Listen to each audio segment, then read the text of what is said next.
бұрын мына бір әңгіме не ел аузындағы аңыз ба еді, жоқ мектепте осыны сабаққа өтті ма есімде жоқ, бірақ біз жас кезде мына бір оқиға айтылатын. Әкесі баласына айтады ғой, бар енді өзің жұмыс істеп өзің ақша тап деп жаңа баласына тапсырма береді да, әкесі шығып кетеді.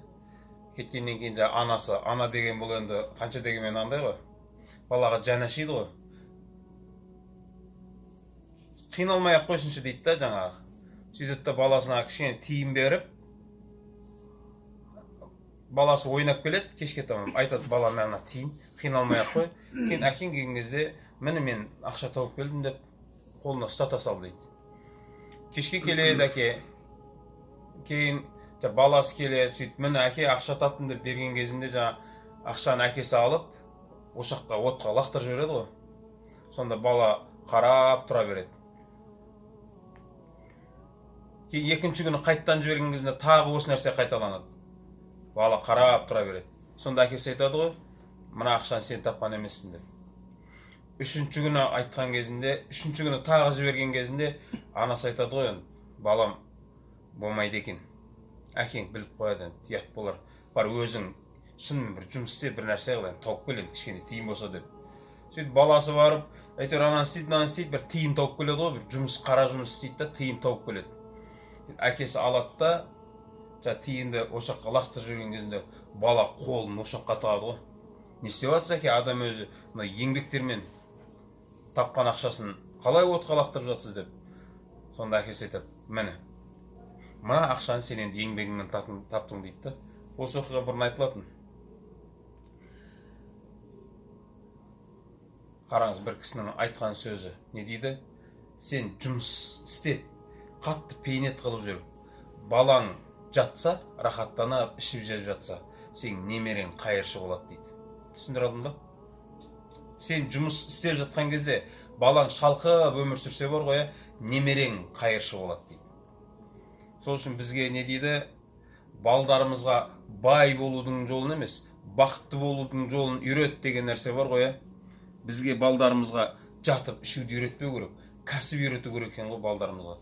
Кішкентайынан анау балаңызды ойламаңыз бейді. Бақытты қылып өсіргенім сол, ішіп жесе болды екен деп ойламаңыз. Өзі таба алатын нәрсені үйрету керек екен ғой. Сондай жолдарды. Пайғамбар саллаллаху алейхи вассаламның өзі жаңағы үйреткен нәрсесі осы ғой. Адамға ақша берме, кәсіп бер дейді. Қолына кәсіп бер.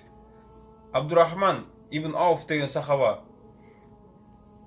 Мединеге хижрет етіп келген кезінде оған ансарлар үйін предлагать етті, жақсы нәрселер сыйға бермек болған кезінде ол айтты ғой, жоқ, алла разы болсын, еш нәрселерің керек емес маған базардың қайда екенін көрсетіңдер дейді. Болды.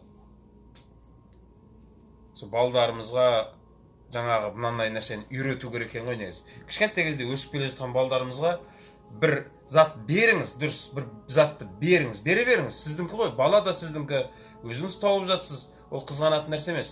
Бірақ ана балаға соны берердің алдында кішкене бір тапсырма беру керек екен да. Ана балаша мына нәрсені еңбекпен табу деген нәрсені үйрену керек екен да. Бала, мына нәрсені берем, бірақ сен ол үшін мынаны істе деген сияқты. Одан кейін жаңағы кішкене осы дүние табу, бұл да бәрі қажет нәрсе да. Жолдарын көрсету керек екен да. Балам, мынаны істеп келсең мынандай болады. Анда-санда шынымен ақыға да жұмыс істетіңіз. Не дейді? Балаңды тоқтыққа үйретпе дейді. Тоқтыққа барлық адам көне алады. Балаңды анда-санда аштыққа да үйрет. Аштыққа адамдар көне алмайды дейді да. Рас, қараңыз, көріп жатқан нәрсе ғой. Мына күніге сникерс жеп жүрген балдар бар ғой. Оларға сіз үйіне бір барып қалған кезінде ше, қолына мә балам деп сникерс ұстатсаң ше, қарап тұра береді ол. Ол алмайды ол. Ал ондай нәрсені көп жемей жүрген балдарға кейбір үйлерде апарып берсеңше, ол кәдімгі оның қуанғанын көпше, сол бақытты баладан уже қуана алады да ол балаша. Ана күнде жеп жүрген бала қуана алмай да қалады. Өйткені оған уже ол қызық емес та ол нәрсе. Сол үшін балдарымызға жігіттер кәсіп үйретейік, жастайынан кәсіп үйретейік. Балам ананы істе. Шынымен қараңыз, анда-санда балаңызға қой бақтырыңыз. Балам, қой бағып кел, мынандай нәрсе берем деген сияқты.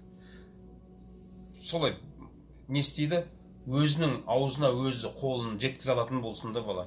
ертең саған сеніп алып масыл болып жатпасын бала. Сен дүниеден өтіп кеткеннен кейінше не істерін білмей далбасалап кетпесін бала. Өзінің күнін өзі көре алатындай жағдайда. Бала енді қараңыз, Бауыржан Момышұлы деген атамыз не дейді? 20 жас, 21 жасқа дейін подвиг дейді ғой, бір ерлік істемеген жігіт емес дейді да. 20-21 жасқа дейін. Біз 20-21 жаста әлі есіміз жия алмай жатырық қой біз.